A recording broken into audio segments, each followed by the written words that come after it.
For a very long time, I had really bad sugar cravings. I like to eat a bunch of junk food, pizza, oats with a bunch of maple syrup poured over it so it wasn't even healthy anymore, cereal, candy, you name it, I ate it.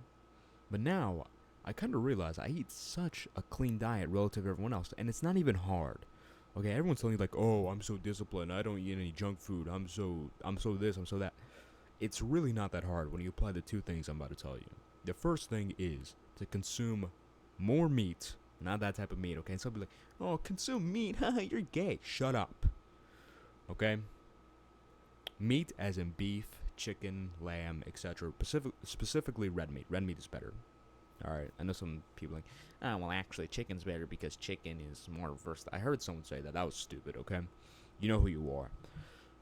And also more protein in general.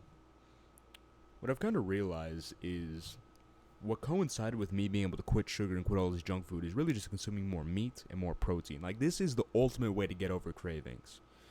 And I think it's the main reason why they try pushing it away, or one of the main reasons why they try pushing it away, because it also improves your testosterone, improves your hormones. And to be a healthy man, or if you want to be a man, you got to consume a lot of protein, you got to consume a lot of meat. They don't want you doing that. Not only because it's good for you, but also because it gets rid of the cravings. What happens when I stop eating meat? What happened when I wasn't eating meat? What happened when I wasn't consuming a lot of protein? What happens when I don't consume a lot of protein? I start getting cravings. Oh, ice cream. I want some ice cream. Oh, I want pizza. I want this. I want that. Start consuming it. Those cravings go away. Very interesting. I'm sure there's some science that goes behind it, but I'm not here to like tell you. Well, according to 100 peer-reviewed studies, meat has been shown to. Well, you don't care. What you understand is that I'm the man, and I know everything. So you've come here for my advice, and that is my advice. Consume more meat, consume more protein. I've seen it myself. This will help with your cravings. 2. Improve your foundational factors. Everyone misses this out, okay? I'm going to use my explicit content addiction as a example here. I was jerking off to Aunt Cass a lot, alright? Some other girls I'm not going to mention because it's not really the point of the video, is it? And I'll actually explain what foundational factors are first. Foundational factors are things like sleep, working out, getting exercise. Working out and exercise are a bit different. Working out's like weightlifting, exercise like running, walking, etc. Working on your mindset, learning, etc. These are foundational factors. Alright? And I'll use sleep as an example. Sleep is a very good example because a lot of you go to school. A lot of you are really sleep deprived. Well, I'm in bed 7 hours a night. That is sleep deprivation. I'm in bed 8 hours a night. That is sleep deprivation.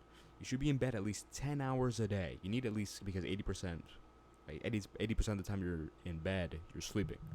So you should be in bed at least 10 hours. Okay? And I know how it is, okay? You sleep you're in bed for 7 hours, and you're like, "Oh, well, I feel fine." And, you do your work or whatever, and it's low quality work. Because when you sleep, like if you were to sleep 10 to 12 hours, you'd realize the difference. Like, you're much sharper. I notice the difference even now, because sometimes I don't get as much sleep as I want. And I notice I'm slower. I'm not as sharp. As I start sleeping more sharp. Alright? It's a very major difference. And the way this is relevant is because of discipline and addictions. Alright? When I was addicted to explicit content, I would be able to go a few days without doing it.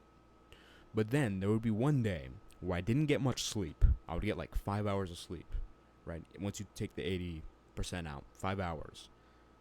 And then what the first thing I want to do? Oh, well, I want to jerk off. I want to get on this website and look up Aunt Cass and start jerking off to it. Gumball's mom on this comic, jerk off to it.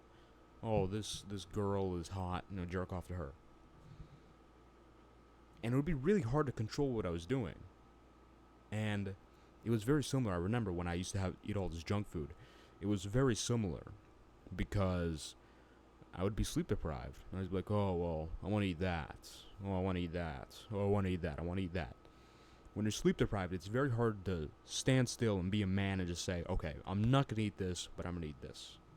It's very hard to actually choose what you want when you're sleep deprived, which is another reason why I think school is complete torture and is meant to be torture. I mean, think about it. They're sleep depriving all these kids. Why? They're not learning anything useful. Put 2 and 2 together. I'm not going to make this a whole conspiracy video, but just put 2 and 2 together. Okay, be smart.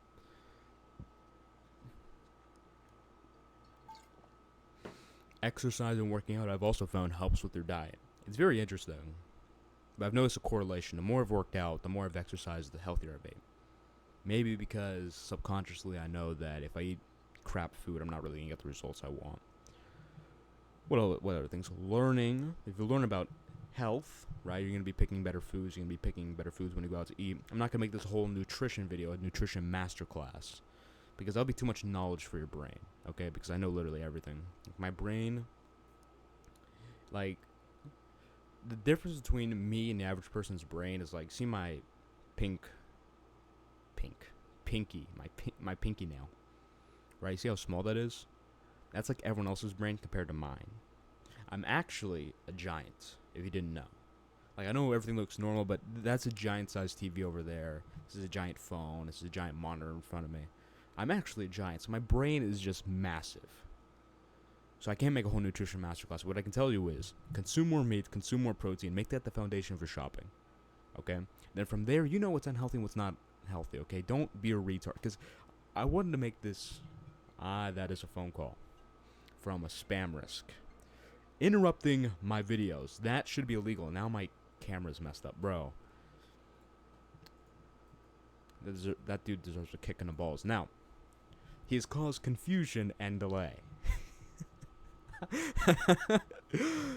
I love making these videos, but I'm not gonna treat you like a retard, okay? If you can currently control your food, I know if you live with your parents, they're buying your food, and you kind of have to work with it. I understand that, but then you can make money and then buy your own food, which is why I talk about making money. But if you're buying your own food and you're out here buying Lucky Charms and cosmic brownies, then you're stupid, okay? I respected your intelligence enough not to make this 3 things, because that's obvious. Don't buy unhealthy food. That is the most obvious thing, but in any case, I'm rambling a little bit. Those are 2 things. Consume more meat and protein. When you shop, buy more of that. It's going to make it so much easier to deal with cravings. And 2, improve your foundational factors. Christian men need to start eating healthier. Christian men need to improve their foundational factors. Christian men need to start eating meat because they're little soy boys right now. Click the link in the description to join the movement. Follow me on Instagram because I am amazing. Click the link, subscribe for more videos because I'm amazing. Playlist in the description because I'm amazing. Those are my call to actions. See you next video.